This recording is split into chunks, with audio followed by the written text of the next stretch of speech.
Professor Dique-Mann!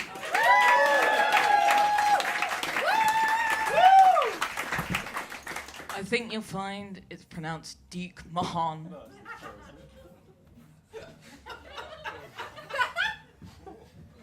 I'll be talking to you tonight about the issue of women in science. This is my name if you wish to look me up later or give me a grant. And I and other great men of science have noticed that there are very few women in science. Because when I hold meetings in my men-only club, everyone can come. And I think this is an issue. Because looking at the world now, we need all the talent we can get. I need all the talent I can get. Because my wife's not getting any younger. Because of the second law of thermodynamics. Which is basically, because you wouldn't know, it's science for everything goes to crap. So we're going to talk about something. What are we going to talk about? Women in science, yes. Women in science. There's loads of women in science. No, there's not any. No, first we need to be realistic. Because we can have a grand unified theory of everything, and we can have godlike AI, but we're never really going to have a 50-50 lab. and that's because of science, you see. This is a graph. I brought a graph. This is a graph of a measurement of intelligence which measures one single aspect, and it's pretty easy to measure, and people like me do very well on it, which is how come you know it's very good. People who do not agree with me, they tend to score low, so you shouldn't trust them. So these are blue and pink, which are the internationally recognised symbols for men and women. And you will note that there are many people who have average intelligence, a few people who have low, a few people like me who have high. And for men, this forms what we call a bell. And for men, the bell curve is flatter. So you will see that at one end and the other, there are more people who are very intelligent or very unintelligent. So you could say men are bigger bell ends. For women, big bell ends like myself can observe that for women, the bell curve is curvier. I'm back in the room. But see, so that's why. That is why big bell ends like me can say that women are less likely to be geniuses.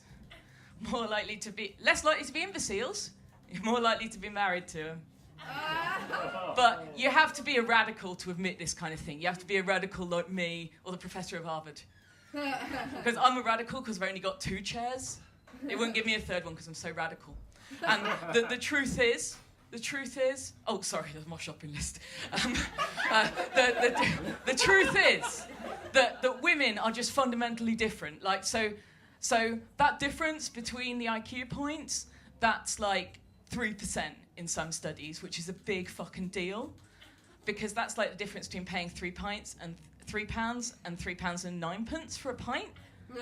So that's statistically significant, which is more science that you don't know about. And I don't know about either, come to think about it. But, so we'd expect fewer women. And we do see fewer women. In fact, this is a graph of how many women there are in the research cohort of different countries in the EU. Bloody EU. And you will see that very few of them are at 50.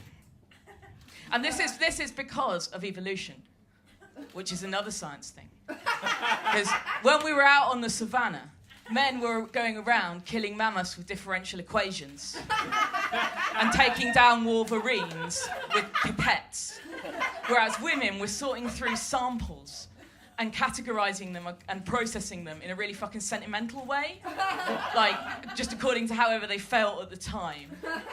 And that's why, like, men are really good at analysing things in space and numbers and giving killing blows.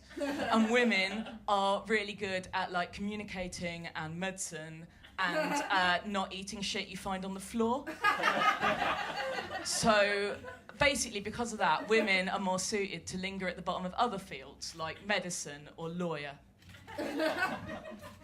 You will note here that, in fact, Latvia, Lithuania, Bulgaria, Croatia, Portugal and Romania do have almost gender parity, but this is a species level effect. And that's because none of those are actually human. They're entire other species, because otherwise my theory would be wrong, so clearly that must be it. So yeah, we wouldn't expect equal numbers of women in science, but we would expect a few more. Basically, I would like at least 2 women to look at in my lab, and I haven't got any. And why is this? We in science refer to this as the Leaky Pipeline. I've stolen this image off the internet. And we get a number of women going into high school, and then fewer do science GCSEs, and fewer do science A-levels, and fewer go into study science at university, and fewer do PhDs, and fewer go into my lab or into industry. And they're spurting out everywhere. Although they won't be for much longer, because I think the government's going to ban that kind of porn. Sorry, my specialist interests again. Sorry, no, very professional science. So the problem is, right, that there's all these leaks, and what we need to do, unfortunately, I'm at this point here, and unfortunately me and everybody else in the pipeline have agreed that all the problems happen way before we could do anything.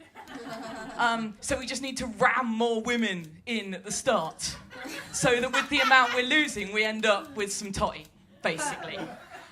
Because it is beyond the combined might of science, engineering, academia, and industry to fix a leak. I don't know why you're laughing. This is a serious matter. So I've tried to do my bit. I've encouraged the girls in my department to work on this, and they've come up with a great strategy for improving it. And it's so great that me and the other guys thought we wouldn't besmirch it by going anywhere near it. So these ladies are having their seminars where they get together and discuss women in science issues, like feelings and being touched. And me and the guys, we work on our data.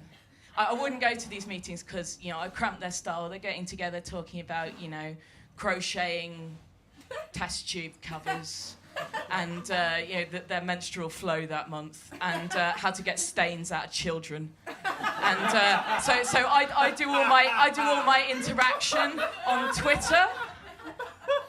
Sir, I'm sure they can share with you their secrets of stain removal if it's something that's bothering you. You do look a bit girly, actually. So I do all my interaction on Twitter. It's where I do my public engagement. So I like to tweet inspirational images like this one, because I think it's really good to show young ladies that they can still be desirable even if they go into science. I got a lot of responses to this one, but I didn't read any of them because they weren't for scientists. Sorry, spoiler. So I'm really hoping that with the half hour a month I spend on this, we'll get through this really soon, and I'll have some extra ladies in my lab. I really could do with somebody to make the tea and give me a bit of, aesthetic inspiration. I'm getting the lab ready for them. This is for all the crying they do. It must be true. Nobel Prize winner said it. So, that's basically all I've got to share with you. I hope basically that's laid down everything you need to know about gender in science. And if you have any further concerns, please talk to someone else, because I'm going to be actually in the lab doing something important.